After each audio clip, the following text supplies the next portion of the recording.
y'all. I'm just gonna do a quick thing of what I do for when I'm doing my PN on a mixer. So, first, usually I start with the chutes, make sure all the bolts are not 100%, aren't like super loose. A little bit of play is fine. And we also make sure that the cylinders aren't leaking. And that's just a small little step that we look. Then we also look at the boot, make sure that there's not a rip. And we'll be greasing that chain up there. We make sure, before I even did this, I made sure all the lights worked so that it's DOT. Do a quick overview of what I'm all looking at.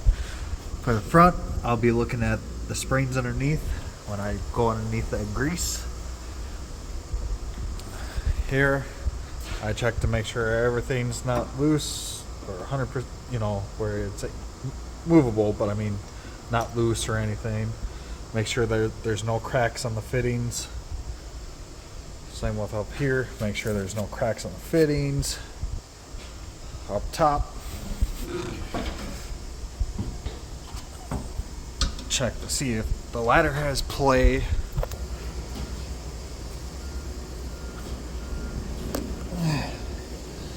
Make sure that wiper ain't bad around, which that's actually not so bad. Got a little, but I mean, barely has any time on it, so that's good. Check the front of the drum, make sure that's got holes still so the water can go through, and concrete. Up here, we check to see if there's any holes in this, which there isn't yet, but soon that's gonna have to be repaired because it's starting. But yeah, I also have to check these bolts, make sure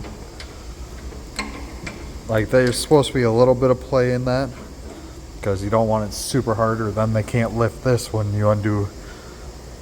I think these two bolts or these two bolts, one of these two sets that you undo so that this can go actually up.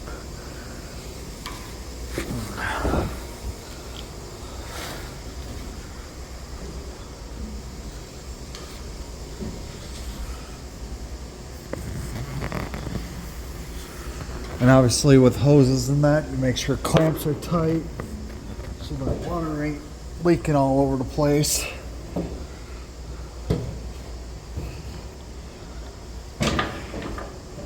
With this, usually what I do is I'll air this up and spray here to make sure there ain't air coming out of the bolts. Because if it does, then I usually have to replace a flapper or the gasket that's actually with that. Then we check these when we lift up the drum a bit to make sure that the rollers aren't moving or anything.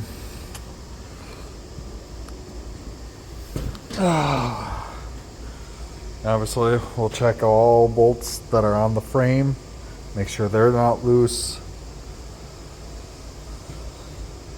which there's a lot of them.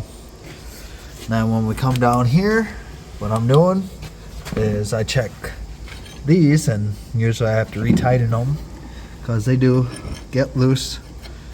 So those I have to retighten. Then when I brought it in, got a little bit of play for stopping force, so I'm gonna have to adjust all the brakes on this truck. Check airbags, check shocks, check torque arms, because those go bad. It's a bad day for suspension. And obviously I'll be checking the diffs, transfer case. I'll be doing all that today. Well, yeah, majority of today. And that one's not bad. That one's actually tight. But check all the airbags that we have. Now, the hood jack, make sure that it goes up like it's supposed to. Seems like it's got water or something. So, and then I check the air system. There are these. And this tank, make sure water isn't in it, you know, basic stuff. And then I'll be checking up there, making sure oil's in it, just like the trans and transfer case and the diffs. But yeah, this is just, oh, and then I'll be checking the battery box, making sure batteries are good. Check hubs, so when I drop the rear tags and pushers, what I'll check is putting on a small jack underneath and then taking my pry bar going back and forth to see if there's any movement, which would indicate kingpins. Well, y'all, that's it for now. That's going to be the quick overview of what I look for in this. If you have any questions, just ask. Alright, bye.